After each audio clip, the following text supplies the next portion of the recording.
either way. You see number 3 on our 2020 leaderboard.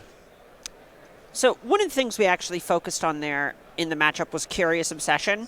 What I like about Belding's side of the matchup is that Pulliam is going to struggle to actually block anything that Belding is attacking with. So if Belding isn't leaning too hard on cards like Curious Obsession that open him up to 2-for-1s, he's going to be able to adequately pressure Pulliam's life total in a way that he can struggle to interact with. Sure. So something kind of alluding to here, for Sultai Delirium, a big part of the text box of Uro is 6/6. That matters less in a matchup like this. Right. That's something where yesterday against Aaron Barrich, we saw Matthew Dilks kind of hold the line with an Uro against a bunch of ground red creatures. But that's going to be harder against Mausoleum Wanderer. Good curve here for Belding. Opens up on a Wanderer, has a second one on turn 2. Gets a chunk in for 2. Pulliam to 18. Just islands so far for Belding, but it's a 2-color deck, not a 3, so it's not far off. Pulliam's going to have Overgrown Tomb into island. The play on 2 is Jace Vryn's Prodigy. And these are the starts from Spirits that almost feel like a zoo deck where the creatures are also unblockable. Early Mausoleum Wanderers, especially if you can back them up with a Lord, are kind of just flying wild Nakados with a little bit of trinket text. So this is where you start getting into the interesting play patterns for the Spirits deck. Belding has a couple Rattle Chains, and do you want to use them as pump spells or protection spells? He's going for pump now. He's going to play Rattle Chains in the main phase to chunk in for 4 with the Wanderers, Pulliam to 14. No third land for Belding. I really like this sequence on Belding's side. He recognizes if he's missing land drops, he's not going to be able to hang in a long game against Sultai. He just needs to get it over. And you have to play the Rattle Chains on Pulliam's instep anyway if you want to commit any kind of pressure. So if that's your line anyway, you might as well get a couple points as a sort of stapled on bit of value to this Rattle Chains. Yeah, absolutely. If Pulliam just leaves mana up, what are you going to do? Not cast the Rattle Chains? Right, exactly. Pulliam is in the tank on turn 3. Going to start by activating the Jace. That'll give him a little bit more information before he thinks about what spells he wants to cast. In the early game, these Mausoleum Wanderers are pretty close to Seal of Counterspell for those removal spells. Mm-hmm. Not to mention those are kind of the only creatures on the battlefield anyway. Sure. Emrakul, the Promised End, is going to hit the bin. That's looted away.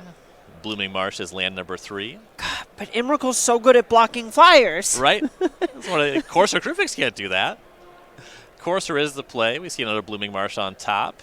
Can Belding find a third land / a white source? Because he does have an Imperial Eagle in hand. This isn't bad, though. Curious Obsession on the Rattle Chains. Good window for it. Pulliam tapped out. Right, with double Mausoleum Wanderer, there's also... It just has protection spells on the battlefield.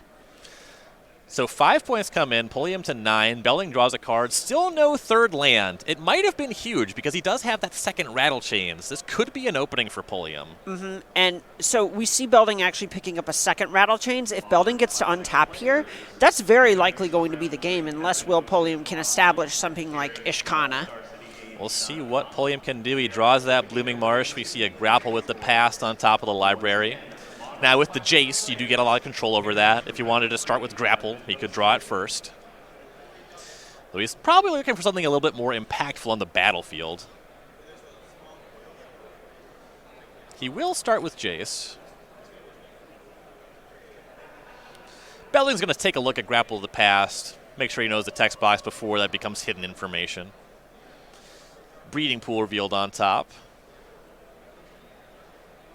Likely what Pulliam was looking for here is the free land to play off the Courser.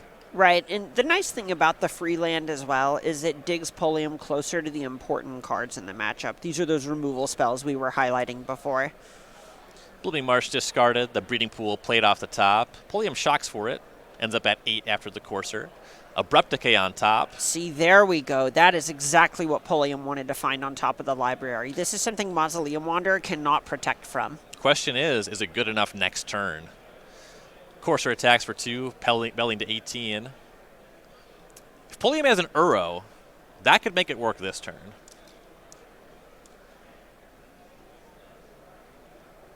Swift End is going to target the Rattle Chains. This is a little bit of a big ask for Belding, though.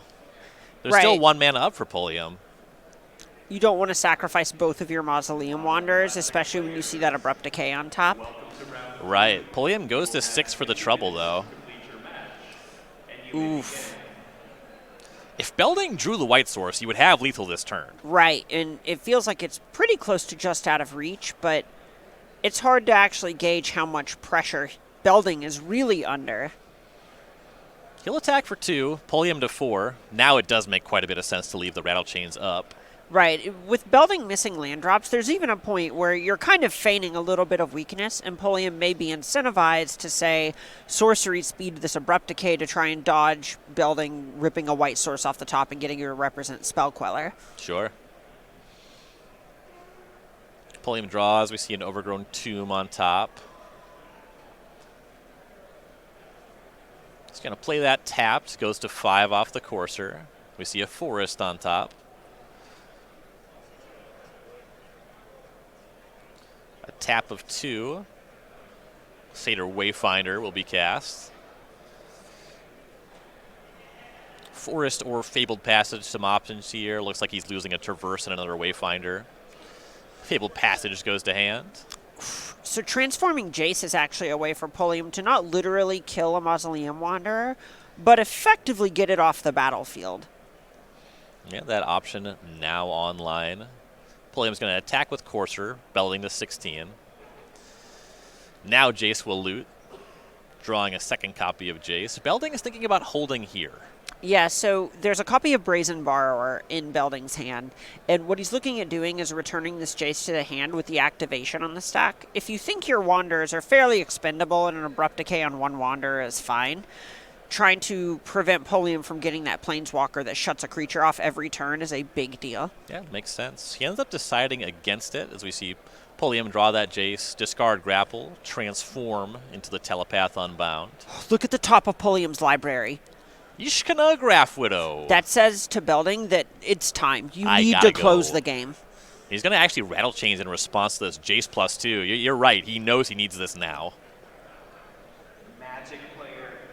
That shrink is unacceptable, and this is into a face-up Abrupt Decay, too.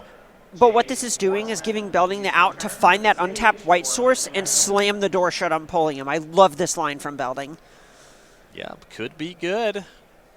Pulliam's thinking, if you're going to Abrupt Decay, you kind of have to do it now. Feels like Pulliam's trying to weigh, is there a way I actually make it out of this game if, do I need to do this on my opponent's turn? Is there actually merit to waiting and tagging a Lord and so on? All right, Pulliam's going to fire off Decay on Mausoleum Wanderer. He's tapped out now. All right, here it is. Do we got the Eagle? He didn't slam it. He does not seem excited about the top deck here. And just one Spirit not really doing it here. There's currently 3 power on the battlefield. Pulliam did go to 5 off the Courser. That's a pretty relevant 5. 1 point short. And that Ishkana, that card has closed the door on a lot of rattle chains. Does Pulliam have Delirium? That's actually pretty good I'm kind question. of assuming because he has 7 cards. Creature but... land source, for instance, I believe he does have. He milled over a Traverse. So I think. Oh, sure. I think he has the easy package. Right.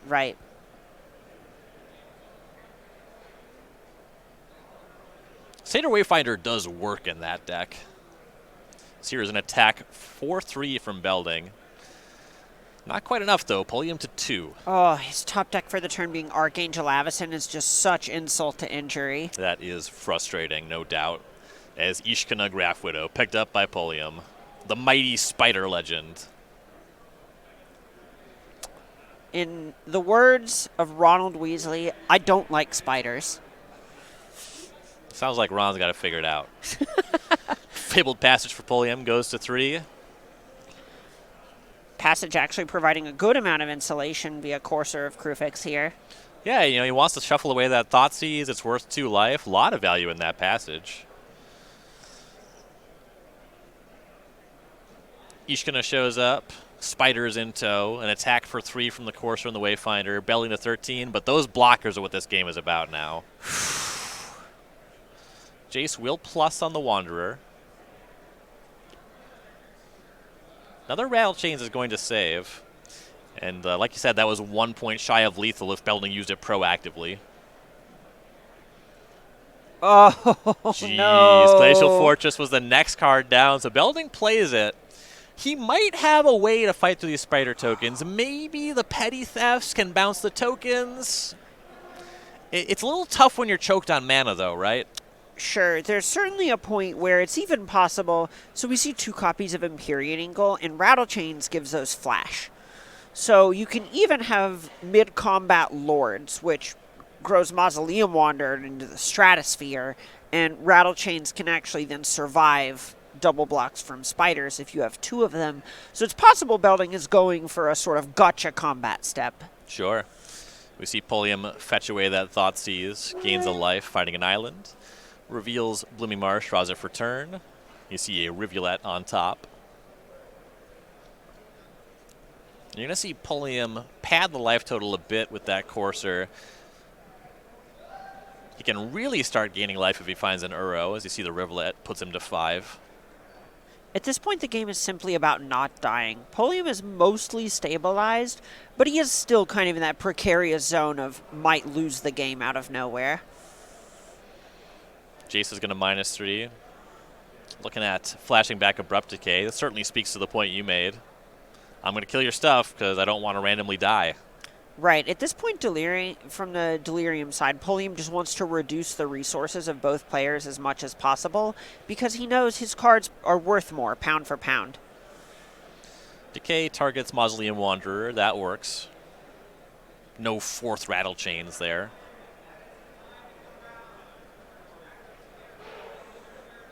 Spiders are going to hang back. Courser and Wayfinder are going to go to work again. Belding's just going to take that, goes to 10. Pulliam passes, end step. We see Brazen Borrower flashed in. Goes for the 3-1.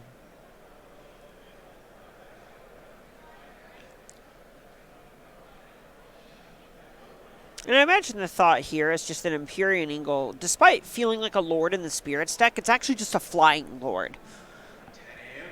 Yeah, that's a super good point. So if you're actually trying to just get some creatures to punch through, having the ones that are lowest risk if they die and highest power is just the spot you're going to live. Yeah, once you +1/+1 Borrower, it actually trades with 2 spiders. Exactly. And here is Eat to Extinction from Pulliam. This is a card we see a little bit of this weekend, targeting Rattle Chain. So it exiles the creature, and Pulliam gets to do, which is approximately Surveil, get that Thoughtseize in the graveyard. Another Thoughtseize on top, though. Cannot get rid of these things. They have been following him around as he draws the Thoughtseize. Shows Breeding Pool on top of the library. Name a more iconic duo than Will Pulliam's library and then alternating lands and Thoughtseizes. I imagine if I registered a lot of Courser or Crewfix, I would regularly look at the top card of my library and see worst possible. That's really the feeling it can invoke sometimes. Pulliam plays the Breeding Pool, goes to 6. We see a Fabled Passage on top. You'd like those in the other order.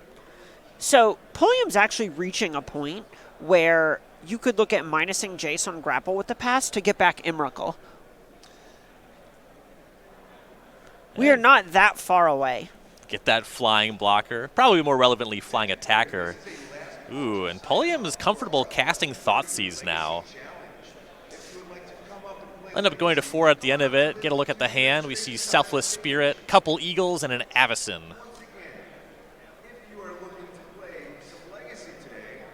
Avacyn, you know, when you can actually cast it, has some play against Ishkana, but I'm thinking Pulliam's going to close before Belding can leverage that. Yeah, if Belding spins, so he needs at least 2 more lands. That means 2 of the draw steps coming up have to be lands, which are kind of bricks in the meantime. So Belding more or less bricking for 1 to 2 turns is not something I think he can afford.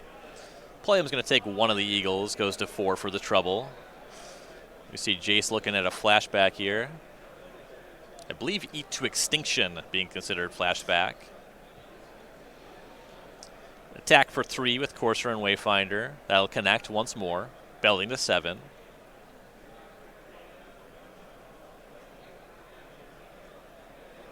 Backup Vringe Prodigy deployed. And now Pulliam casts the Eat. So he targeted the Eat to Extinction pre-combat so he could have it up in case of some flash blocker shenanigans. And now, before he passes the turn, he is going to flash it back on the Rattle Chains. Empyrean Eagle can't be flashed in. There's no Rattle Chains anymore. Belding needed to respond with that. So we go back his way. No action on the end step. Draws and plays Mutavault. Okay, now, so that's a land that's not quite a brick here. Yeah, it's a body. Cast an Imperial Eagle main phase. As we see Pulliam draws the Fabled Passage. Shows Thoughtseize on top. What else could it be? Real, iconic duos, right? We aren't just blowing smoke here. There's a reason I'm in the analyst position. Call him like I see him. Jace plus on the Eagle. Does Pulliam have lethal? You just activate Ishkana. Yeah, that's 4 free points. He's got a lot of attackers here. And he knows Belding's hand. And there's only one blocker because the Borrower can't block creatures with reach, only creatures with flying. Big Spider, Courser, and Wayfinder locked in. He's still finalizing. Little spiders coming one at a time. Kind of just going, what can actually happen? And just taps another creature one at a time. What does this look like? All right, that looks pretty good. And another spider. What does this look like? You know what? This still looks pretty good. Wait, never mind. Just one. Just one. You see a block on the Courser. Looks like 5 points connecting. Pulliam's just tapping 7 mana away from closing this one. Belding's at 2. Pulliam will loot with that Jace Fringe Prodigy. Discards that Thoughtseize. Transforms. Now he has a Telebith Unbound on 5. Call it 2. Flashback, traverse the Ovenwald. I suppose Pulliam's just really enjoying winning this game. No rush. Look, why would you win the game for 1 turn when you can win the game for 5 minutes? Finds Walking Ballista. All right, that plays too. Look, sometimes you just want to go in the end zone backwards. And I can respect it. Will Pulliam going to win game 1 over Patrick Belding. Belding's going to look at the sideboard here, see what he has as potential tools. 3 Mystical Dispute, 3 Teferi Time Raveler, 2 Declaration in Stone, 2 Spirit of the Labyrinth, 2 Remorseful Cleric, a Settled Wreckage, a Damping Sphere, and a Disdainful Stroke. So this is a spot where I don't actually hate the idea of bringing in Spirit of the Labyrinth, even though this is not a combo matchup. We've seen how Narset has been able to affect these Sultai Delirium decks, shutting off Uro, drawing a card, hurting Jace Fringe Prodigy, things like that. So I think Spirit of the Labyrinth could be okay. The concern is it does actually trade with Satyr Wayfinder, which is a real liability. Declaration in Stone is a great answer against Ishkana because you clear out all the spiders without Pulliam getting any clues. And then I think the last thing I'm going to be looking at is possibly some number of Mystical Dispute. All right, for Will Pulliam, we have 3 Leyline of the Void, 2 Unmoored Ego, 2 Damping Sphere, 2 Mystical Dispute, 2 Sultai Charm, Hostage Taker, Abrupt Decay, Agonizing Remorse, and Tireless Tracker as one of. So you're cutting your slope cards, you're bringing in your removal. That's basically what we're looking at doing it here. This is a creature matchup. You want to see Sultai Charm, Mystical Dispute against the basically mono blue deck. Naturally going to be absurd. Abrupt Decay, I would expect Hostage Taker to find its way in the deck. These are just all things that are great when you're interested in reducing both players' total resources. Sure. Yeah, script for game 1 was kill a couple things, cast an army of spiders, try to do that more frequently. More removal spells makes a lot of sense. Players shuffling up for game number 2. Now round 11. Probably need a pretty sturdy sleeve to play that many rounds. Maybe something like an Ultimate Guard Katana sleeves, which we'd like to tell you a little more about right now.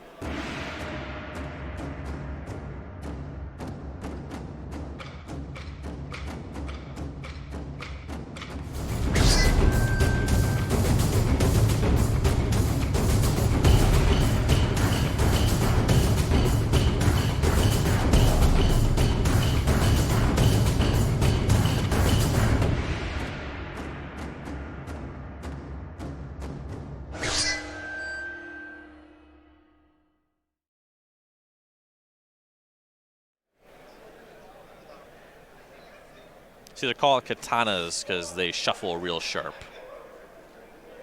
Is that real?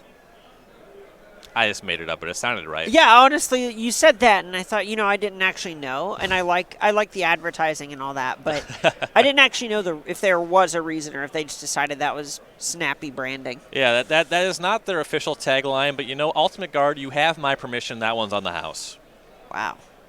Just giving it away. You're such a generous one. I am. A giver, really. Benevolent. Philanthropist of the SCG Tour.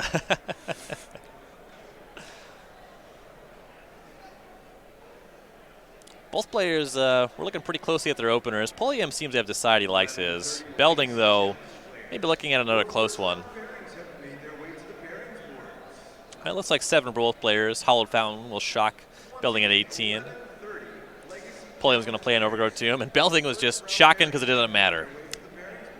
Yeah, we see a Mystical Dispute hiding out in his hand. May have just been trying to cover a specific base. Mutavault Selfless Spirit. Go back to Pulliam. Island is land number 2. Sultai Mana online. Here comes Jace Vryn's Prodigy. So one of the things I actually wish, if you don't have something in mind for that turn 1 Mystical Dispute and then don't have a creature either, I think shocking there might actually just put it on Pulliam's radar. Sure. You're more likely to shock if you don't have it. Exactly. Here's Supreme Phantom. Here's an attack for 3. Pulliam to 17. Leaving up Dispute. Land drop hit there with an island. Kind of an interesting question. I haven't quite figured it out myself. Tell me your thoughts. When it comes to playing against Uro, how often do you dispute the front side, and how often do you have to wait to get it on the escape? I think it's going to vary based on the texture of your hand, how your curve's going to fill out, and all of that. It also depends. If they have actual nothing going on the battlefield, I'm more interested in stunting their early development, since you're more likely to choke them on mana that way.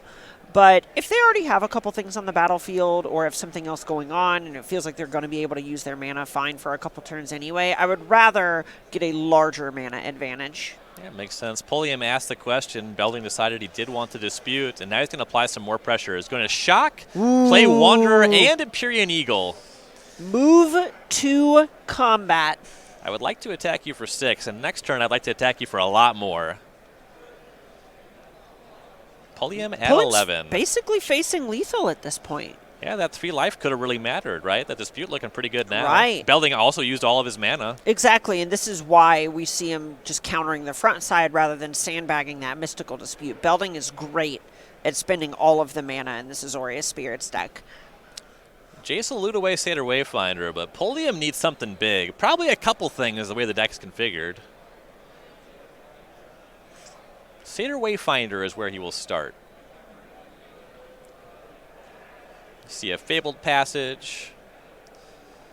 Other stuff going to the graveyard. Fabled Passage to the hand. I feel like Fabled Passage is one of the unsung heroes of this deck. It's a mana source that puts a card in your graveyard and is a painless way of getting whatever color you need. Synergizes with Courser. Kind of synergizes with Jace and Uro. That card does a lot. Right. It's something that every time someone has one in the Sultai Delirium deck, I go, wow. This is actually kind of adding a lot to their game plan despite basically being a slightly better evolving Wilds. It really reinforces the story of fetch lands being the first cards banned in this format. Yes, absolutely. It just kind of shows how much those cards can warp everything around them. You see Jace discards the passage. It'll transform. Telepath Unbound is going to plus. Looks like Mausoleum Wanderer is a selection. Pulliam plays Opulent Palace tapped. So he has an untapped Blooming Marsh as we go back over to Belding. Looking for a way to deal 11 damage. Looks like the hand's pretty full of pump. We see a Curious Obsession. That's going to target Supreme Phantom. Here's an attack. Let's redo some math. So the Wanderer is -2, but it's also +2. So on the balance, it's going to be 1 at the end. Jumping through a lot of hoops to get to its printed power. Right. 4 on the Spirit, so that's 5. We have 3 on the Phantom, that's 8. And then another 3, that's 11. All right. Some quick maths. That's why you play Azorius Spirits, that game, right? Azorius Spirits is doing something very similar to Mono Black Aggro, where rather than trying to play this big interactive game like Sultai Delirium, we see, let's have a good amount of pressure, this time leaning into evasion rather than Savannah Lions that stick around. Let's have some good pressure, backed up by 1, maybe 2 disruptive spells, and slam the door shut while making them, say, skip their 3rd turn, effectively. Players are going to shuffle up for game number 3. It looks like Belding's doing some re-sideboarding for game number 3. Take your time, though. You want to spend as much time as you can in those Karnox shares. And you at home can save 10% on your own at checkout when you go to karnox.com/SCG. We've got your back. That one is their line. I didn't come up. It's on the slide. So, Ryan, I bought glasses for reading. I can see it. I appreciate you, but I got it. I'm just saying I can't take credit for that. I mean, I'm not going to stop you. I guess I won't take credit for that. It would be optimistic. You know, a lot of times I say, that is just allowed, but I actually don't think that one's allowed. Yeah, that you one, will get arrested for that. There's some problems with doing yeah. That's not good behavior. It's what we call a no-no.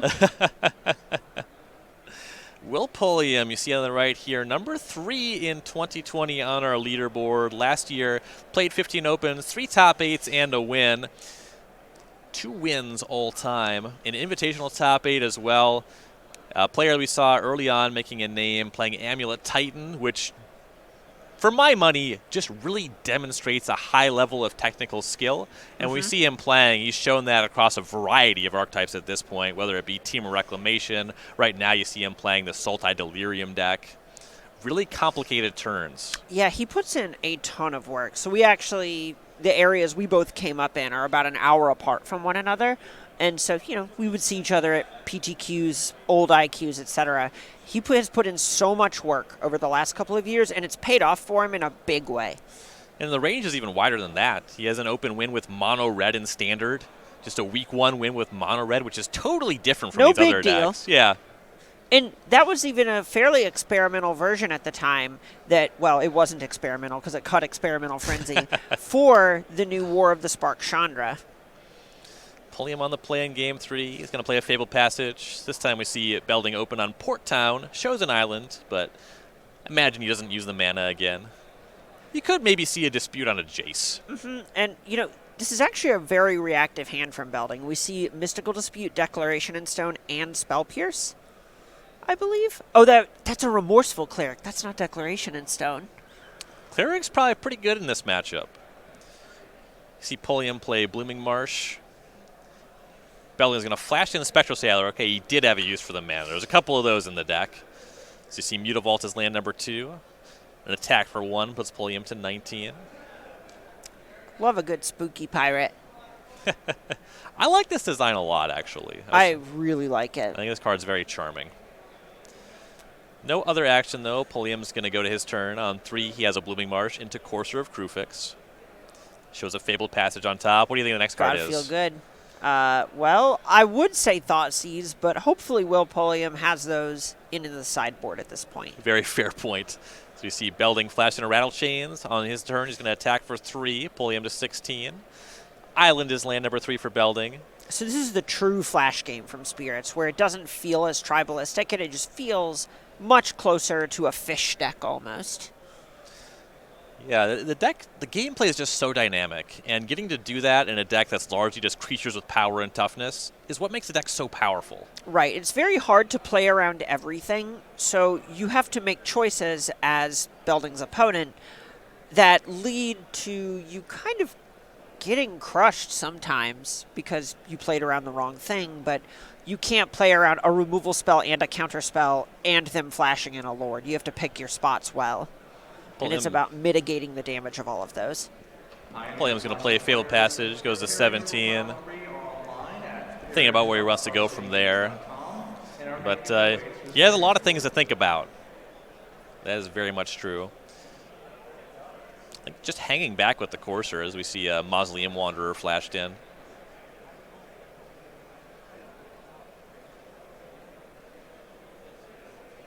That's on blocking duty for the Mutavault, I have to imagine. Pulliam giving it a think with the Wanderer on the stack, decides on no actions. We're in Belding's upkeep now.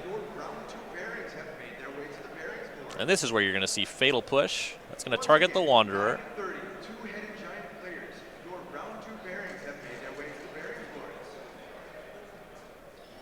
Plenty of mana left over for Pulliam. Yeah, at this point, we see Pulliam kind of forced to respect things like Mausoleum Wanderer and Spell Pierce, and just not actually having to commit that much, because 3 is a good amount, right? It's real pressure, but especially when you have a Courser of Kruphix going, it's not going to end the game in a reasonable fashion. Fatal Push works. The rest of the team is going to knock Pulliam to 14, and a big land number 4 for Belding. It's another Mutavault, so 2 creature lands. It's also land number 4 for the Spectral Sailor, and he can just leave up this interaction if he doesn't have to cast it. Right, and we see things like Remorseful Cleric plus Spell available in hand. See, Pulliam's going to draw. He's going to play an Overgrown Tomb tapped. Goes to 15. You see another Breeding Pool on the top of the library. No spells, and here you see Belding. He's going to draw a card with the Spectral Sailor. Window for Pulliam to cast something. He lets the card draw resolve. A tap of 3. There is a Sultai Charm in hand. It will target the Spectral Sailor. Enough of this, says Pulliam. Belding now untapping just the Rattle Chains for creatures. The one nice thing about the Rattle Chains, it does have more power than Spectral Sailor. So if card advantage isn't necessarily the fight you're fighting, and it was just kind of incidental on the Spectral Sailor, there's a strong case to be made for Belding preferring things to shake out this way. Sure. He's going to main phase Supreme Phantom. Here's an attack for 3 with the chains. Pulliam to 12. And the idea here, on top of the damage that's going to be dealt by virtue of casting a Lord, this is a time when Belding can actually fight over a mystical dispute with a mystical dispute. Pulliam's going to fire off that Fabled Passage here. Goes to 13 Finding Island. Something that's kind of interesting. Mutavault has been kind of a card that people really debate the number of copies they want to play. You see a lot of decks just with 0. You see some 2s, some 4s. Belding is on 2. He has drawn both. And with him not ever using them to attack, like he can't into the Courser, he's a little choked on blue mana, honestly. There's a point where you have all these 1s and 2s, and you want to be great at spending all your mana each turn, capitalizing on these mana advantages and so on, but somehow Belding is choked on to the point of only getting to cast 2 spells a turn, which is a weird thing to say, but that's kind of the way things are at the moment. Right. I mean, when you get to turn 6 and you have 6 cards in hand, you wish you could cast 3 of them. Right. Especially when one is Spell Pierce, right? It's just such a low impact card. Oh, speaking of Spell Pierce.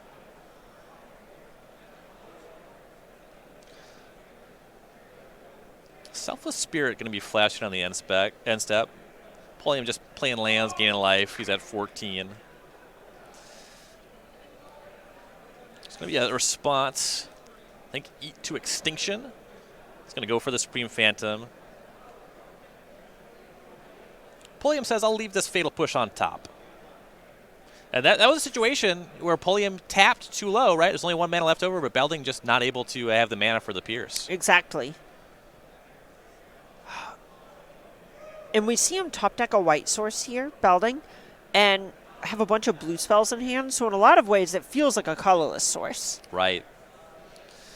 The Spirit and the Rattle Chains do get to go to work. They'll attack Pulliam down to 10. Pulliam draws Fatal Push. Going to play an Overgrown Tomb tapped. Goes to 11 off the Courser. Believe a Murderous Rider in the hand along with the Fatal Push. He'll pass turn. Belding will flash nothing in this time. Goes to his draw step. Once again attacks for 4 with the Rattle Chains and the Selfless Spirit. Pardon me, a Remorseful Cleric. Both have good abilities, but they are pretty different in this matchup. Cleric actually impacting one of the things that most decks don't have the ability to do. Yeah. Tormad's Crypt with power and flying. It's a fine card. Love a good Welkin Crypt. Fatal Push on the Rattle Chains. Remorseful Cleric connects. Pulliam to 9. Glacial Fortress for Belding. Belding really needs to find more pressure at this point. We see all these reactive cards that are really just kind of becoming ineffective as the game continues and Pulliam just hits land drops. Pulliam draws Mystical Dispute. You see Satyr Wayfinder on the top of the library. How much life has this Courser actually gained if you factor in that it's holding off the Mutavaults? Right. Upwards of 15, 20 life. Showed up on turn 3. He's made every land drop since. Some of them are the Fabled Passage, and like you said, Mutavaults have just been hanging back. Right, this could be a big pickup for Belding. Over in his turn, here's Empyrean Eagle. Gets to attack for 3 with the Cleric.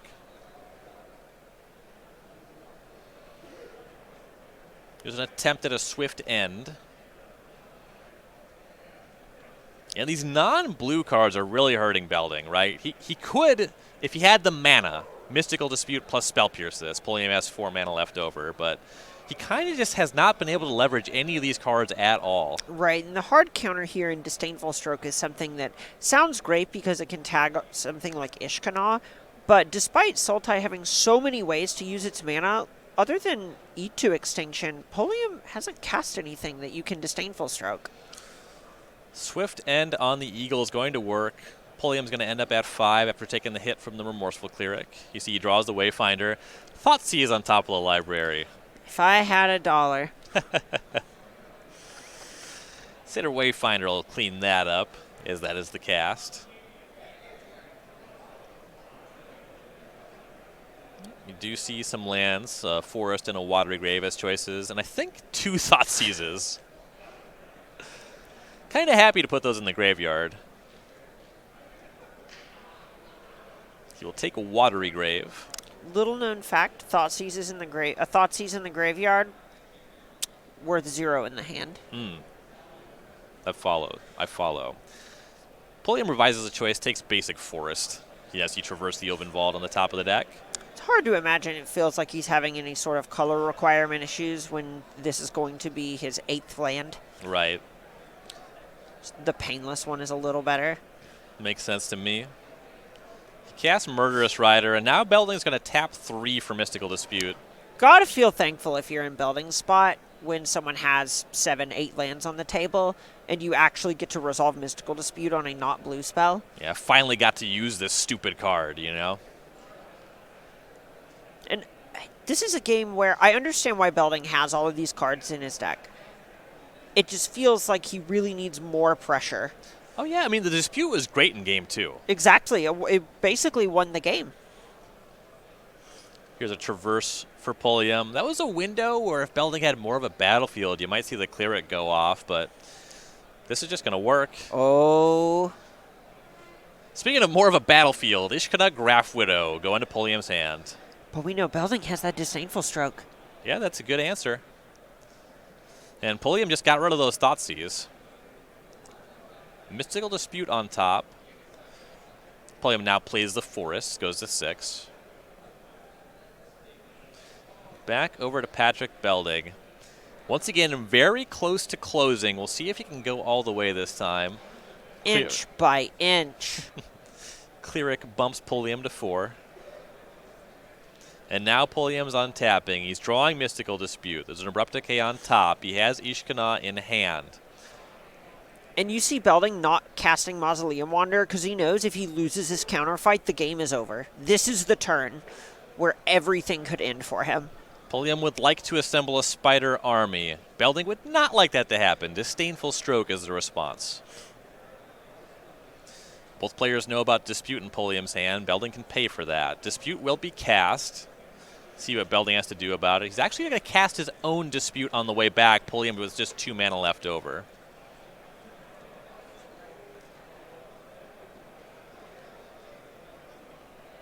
And that works. The spider army has been withheld. This might actually happen. It's looking good. Yeah. Pulliam passes. Gonna see Belding draw.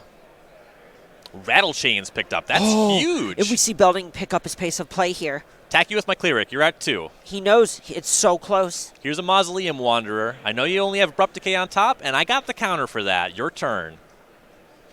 Pulliam draws Abrupt Decay. He'll need more than that. There's a second one on top. No way to get that just yet. see Pulliam surveil the battlefield. Things look rough. I don't know if Pulliam has a way out here. I think Belding's just navigated this game very well. It feels like things didn't come together for a little bit, but he kind of held his position in a way that led to him being able to capitalize on these cards that you got to maneuver to actually make them work. Here's the attempt on Abrupt Decay. Rattle Chains is going to catch that. Pulliam with one card left over is Mystical Dispute. That's not going to do it. And you see Patrick Belding going to advance to 9-2 over Will Pulliam.